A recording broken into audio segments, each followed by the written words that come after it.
What's up again, everybody? I'm Clayton. Welcome back to Ages of Film, and today we've got Man of Steel up to bat. But before I get into the review, while you're here, go ahead and hit that like button and subscribe if you haven't already. Join the pack as we get closer to the 1,000 subscriber mark. You guys are awesome. Thank you all for being part of the pack and doing this with me. Just a quick reminder, guys, this is just my opinion on this movie. There's no need to be upset or offended by anything I have to say. We got a couple more Superman reviews left. Then the newbie's going to be dropping. I'm going to check that one out and give a spoiler-free review of it. And then we'll do wrap it all up with the Superman ranking video. So that's what we're doing today. With that being said, let's get rocking. So Man of Steel, let's talk about it. Released in 2013, directed by Zack Snyder. This is the one that kicked off the DCEU. This is its origins, where it all started. Zack Snyder kind of reviving Superman with Man of Steel. And Snyder is one of those directors is controversial. He's received a lot of what I would argue a lot of unwarranted criticism on a number of his films, not just DC movies, even films outside of his DC stuff. He's received a lot of criticism, man. He's been through the ringer for sure. And I'm not entirely sure why. I think, I know a lot of people think he's style over substance. I don't think so. I think he's got a lot of heart and a lot of substance to his films as well. They just happen to also have a really nice style and look to them. So Man of Steel, I did see this one in theaters when it came out in 2013. I've seen it multiple times. Originally, I wasn't overly fond of it. I didn't hate it by any means, but I wasn't overly fond of it. Over the years, this is a film that I've definitely liked with multiple viewings. I think it holds up better on multiple viewings. Each time I've watched this film over the years, I've liked it more and more. And I'm at the point now where I actually quite love this movie. I do love this movie. I do think it's a great film. I still don't think it's Snyder's best work, but it's a very great film as you'll see in the review here. So we'll just get right into the positives. One of the big positives for me with this film is the score by Hans Zimmer. Great stuff, man. A very good score. One that I think holds up better as an actual score to listen to outside of watching the movie. Just listening to the album itself, listening to the score itself, I think this one holds up probably better than the original Superman score, which I still love. And I think that Superman score works better in the film, but this film works better outside the film, if that makes sense. Both are great scores. Both certainly elevate my viewing experience. And that's definitely a positive for me. Also, the cinematography here, beautiful. I love Zack Snyder's visual aesthetics that he puts on his films. He's got a very keen eye for photography and framing and filters, and just every frame of his, specifically his comic book movies, look beautiful. And this is a beautifully shot movie. It looks great. The cinematography looks beautiful.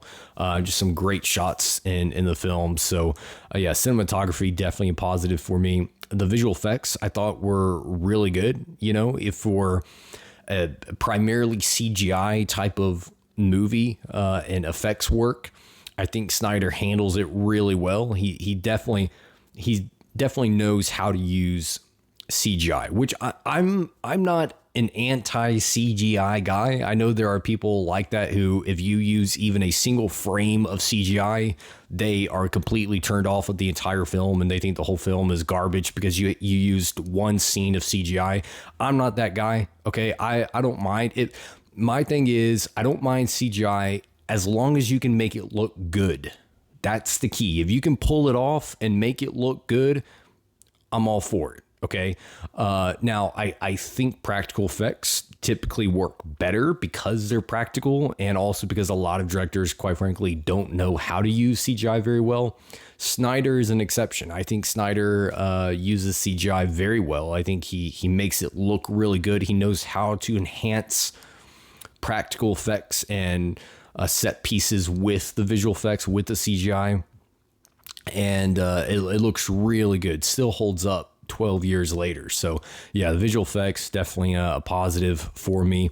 The threat level here is a positive. I feel the threats presented by the plot of the film, by Zod, and what his plans are, you know, basically to rebuild Krypton on Earth and annihilate humans, to rebuild Krypton, and you feel that threat. I mean, it's a global threat, and you feel it, and you also feel a threat to Superman himself, with Zod being the antagonist, because, you know, they both kind of have the same powers here. They're both Kryptonian, but Zod has many years of combat experience, you know, and he's a trained fighter. So you feel like he's going to have that advantage on Superman, which raises the stakes for the hero himself. So that is another positive for me, is the threat presented to Superman is a believable threat that I can get behind, I can buy into, and I feel that threat by the antagonist.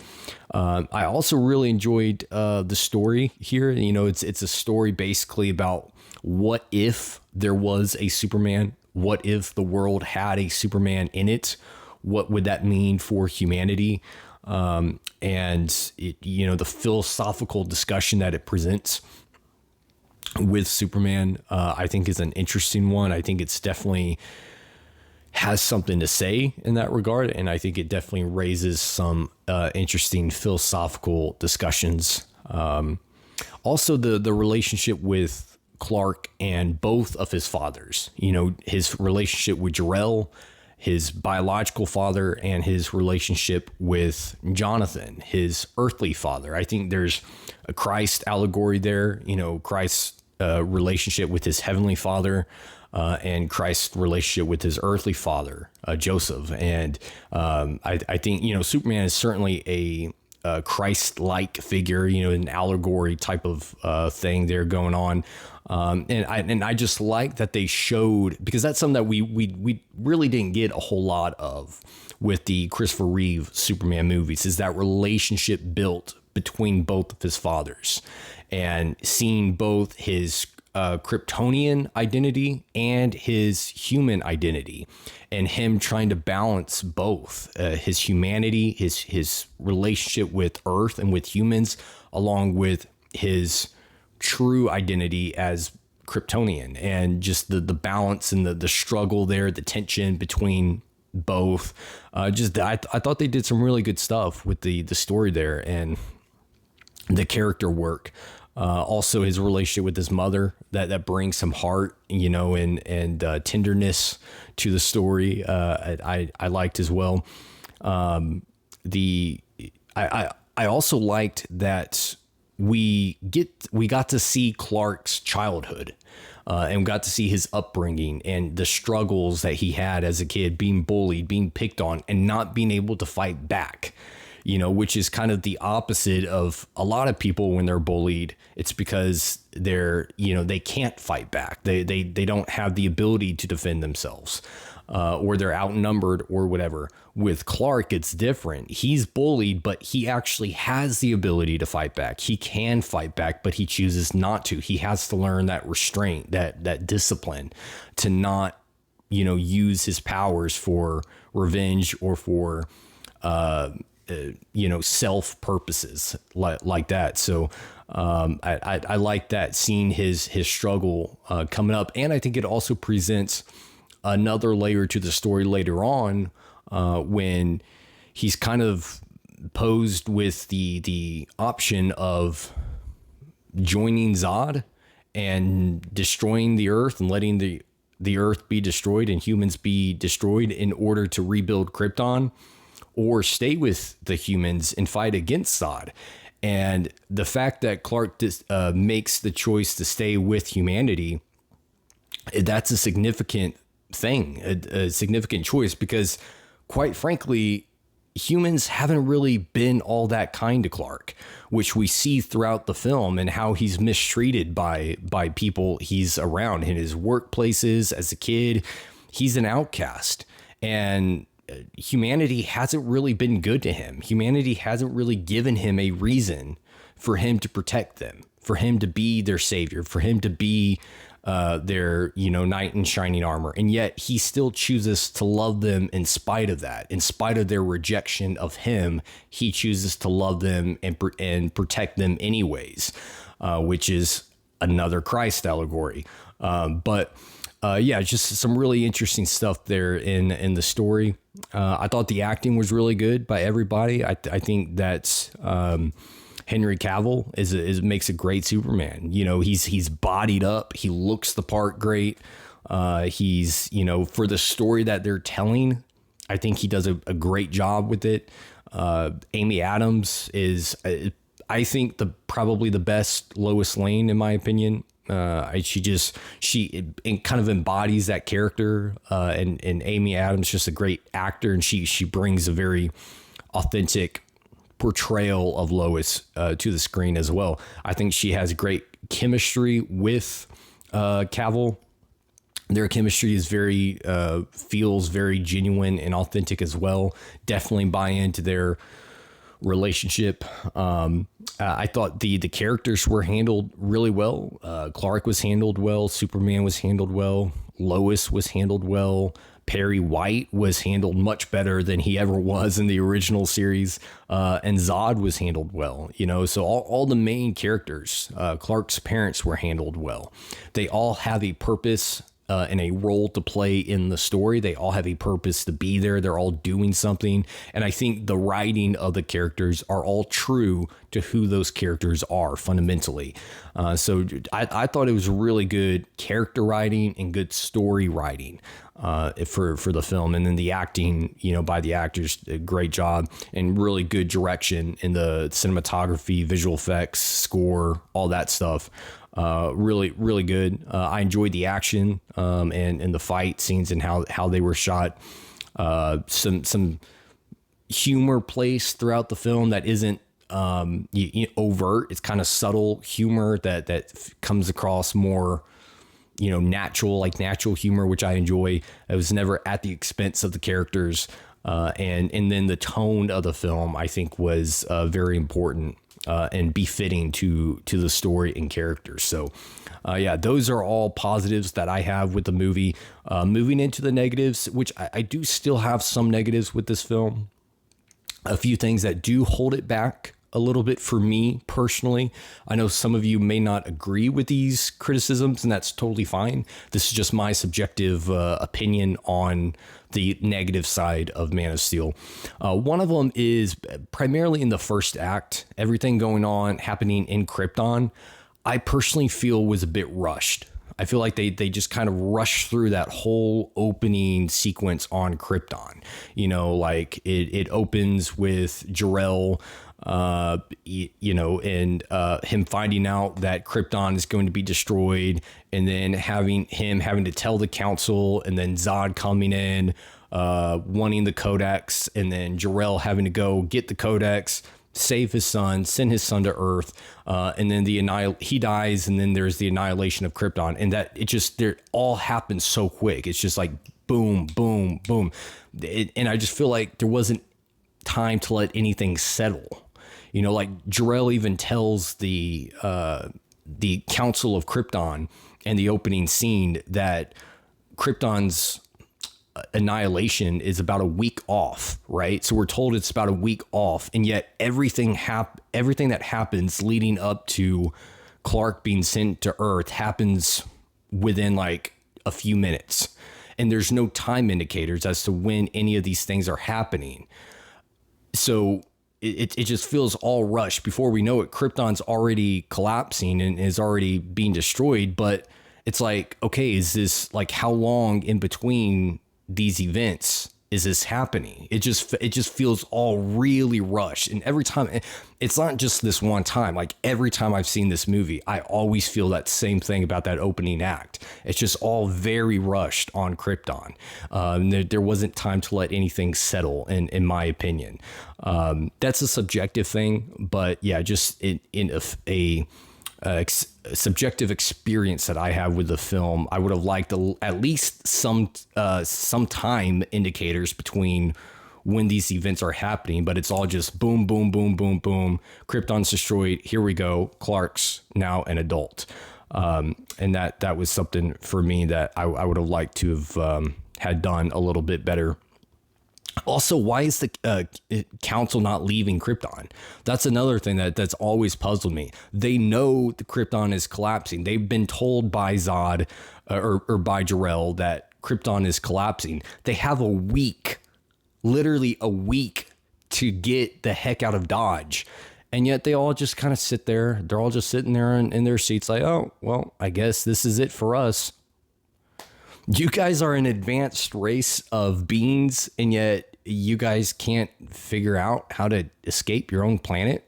This seems a bit odd for me, and why none of them are willing to do that. It just, I don't know. That always raises a coherency flag in my mind. Like, you guys, it's not like this is happening the same day that Jor-El is telling you about it.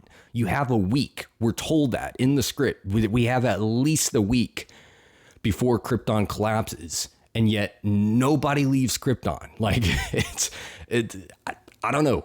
That's something that maybe it's just me, but to me, that's a coherency issue that I can never really make sense out of.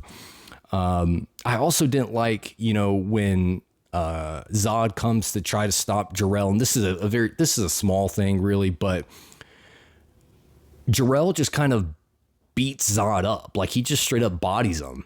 And I look at that and I'm like, dude, Jor-El's a scientist. Why is he beating up Zod? Like, Zod is the general of the Krypton army, and yet Jor-El's over here just like blocking his punches and like beating him up and everything. And it's like, that character shouldn't be able to do that to that character. But yeah, minor issue there, but just something I had to point out as well. Another issue for me is the exposition in the middle act. So there's a scene where Clark is he's in the remains of the Kryptonian ship, and he's meeting Jor-El for the first time, and Jor-El's filling him in on the history of Krypton and everything that's happened. And all that is just exposition. It's not serving a purpose for the film. And most of it is stuff that we already saw in the first act on Krypton. So it's literally just rehashing everything that happened in the first act, only doing it through exposition. But we as the audience member already know what happened. So why do we need a scene where all that stuff is being rehashed in an exposition scene? Like, you could have just had Clark go in there, show us him meeting Jor-El, and then cut to a scene of him walking out with the voiceover of Jor-El telling him what his purpose is, and then he flies off. And we as the audience members would be able to fill in the blank and figure out what transpired in that ship. He got the information he needed from Jor-El. He learned everything he needed to learn, and now we're good. We didn't need an entire sequence of Clark in that ship being filled in and having a whole history lesson of Krypton and everything that happened, when we as the audience already saw those things happen in the beginning of the film. And then the other parts of of all that information he was told by Jor-El, you could have shown us in the beginning when all that stuff was transpiring on Krypton. And that would have flushed a few things out better. It would have made that whole opening act on Krypton smoother, because it would have filled in some information that would have just made the whole process happen smoother. So I feel like we could have definitely edited that sequence better, or just taken it out. And yeah, it just felt unneeded, unnecessary, just exposition for exposition's sake that we really didn't need. You could have cut down that runtime a little bit, and that probably would have worked better.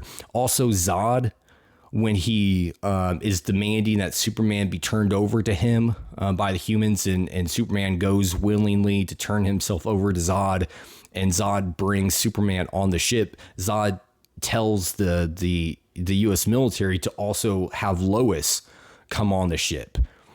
But then Lois gets on the ship and she serves absolutely no purpose to him. Like, what was the point, Zod? Like, what was the point of you bringing her on the ship when you did absolutely nothing with her? Like, literally all she's there for is screen time. Like, she doesn't really do, I mean, she does something for the plot to help Superman escape, but that's not serving Zod's purpose. Zod is the one that demanded that she come on board, but we're never told or shown what purpose she was supposed to play for him. So when I watch this movie, I'm always like, what exactly were you supposed to do with Lois? Like, you wanted her to come on the ship to do what exactly? What purpose did she serve in your plan here? I felt like that was just kind of lazy script writing there that could have probably been cleaned up a little bit. And then there's a weird scene where Clark is going to talk with a priest about what he should do, if he should turn himself over to Zod or if he should stand and fight.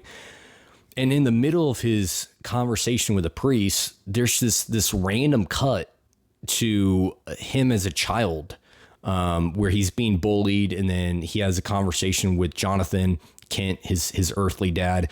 And it's just this random scene that's cut in the middle, put into the middle of a scene with the priest. And I don't know why, but every time I watch this movie, I'm like, what exactly is this scene here for? I mean, the meaning of that scene we've already gotten by prior scenes with him as a child. And then secondly, if you're going to put it in the film, why put it randomly in a spot where he's having an important conversation with a priest?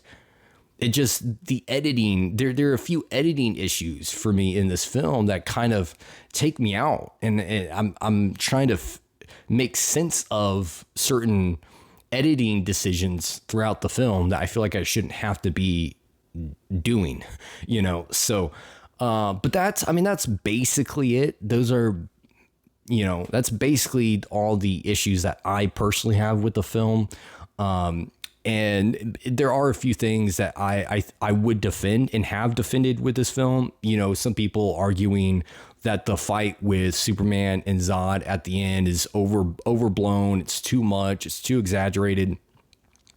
I would just defend that by saying, look, these are two godlike beings. Superman has been withholding his powers his entire life. He's had no reason to actually test his powers, to actually go all out. Now he's presented with a threat, with a villain like Zod, who he needs to go all out for in order to beat him.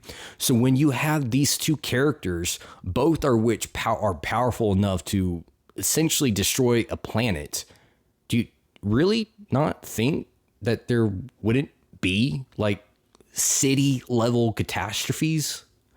That criticism always baffles me. Like, these aren't just street level characters. This isn't, Batman and Nightwing fighting in the city of Gotham. These are like two literal godlike beings going all out with each other. What kind of destruction did you think there was going to be? Like, did you not expect that? If you didn't, then that's on you. That's not on the characters. That's not on the direction or the script. That's on you for not understanding who these characters are and the full power that they possess if they go all out. That would be my simple defense with that criticism. Another criticism I hear a lot is people saying that Superman shouldn't have killed Zod at the end. Again, a simple explanation to that, Zod was not going to stop. He even tells Clark specifically, I will not stop. It's either you kill me or I kill these humans that you love. He doesn't leave Superman with another out. Superman doesn't have a way to get out of this. He's in a moral dilemma. Zod puts him in a moral dilemma. He has to choose between two things that he morally is against, but he has to choose. He's in a moral dilemma. So he chooses to save humans by killing Zod. It wasn't like he was just doing this flippantly, like he had other options and he just went with killing. That was not what he wanted to do, but Zod literally forced his hand. So yeah, there's plenty of criticisms like that against this movie that I don't think have any weight, any merit to them at all. I think they're just hate for the sake of hate, because it's become a popular thing to troll Zack Snyder films, and it's become a socially popular thing to hate on this movie. Look, if you personally have subjective issues that just personally bother you, that's fine.